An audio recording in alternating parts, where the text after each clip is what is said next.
台海局势当然紧张，这中国第三架航空母舰福建号顶个月成军了后，撞驶过台海。国军今日也是头一届公开这监控相片，针对福建号的飞行甲帮无停舰载机，国防部长郭立雄就表示，目前观察是无军事行动，有可能是这福建号要去上海进行检点的改善。另外呢，这国防部也查到解放军今日发动联合战备警巡，出动歼击轰六 K 一个空警500各种战机和无人机23架来扰乱台海。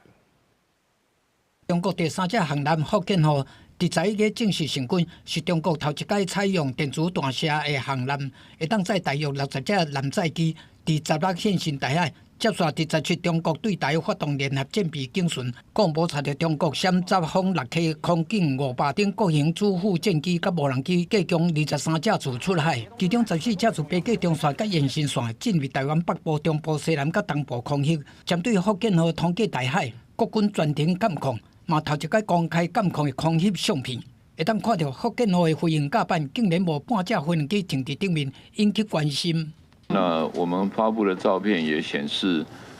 上面并没有舰载机。那我们预判它是应该要回到上海的长兴岛，去做它的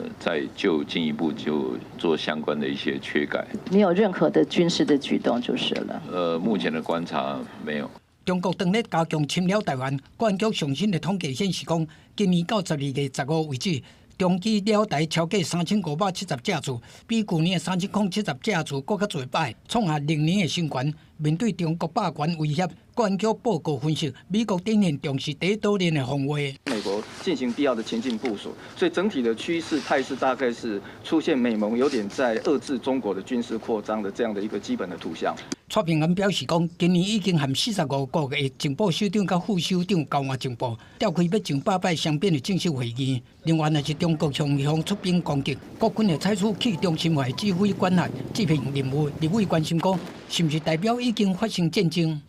您只要回答是或不是，你的去中心化的说辞是这样吗？我们在报告里面已经提到是，当肇事到突然发起攻击，最糟糕的情况会发生这样的状况。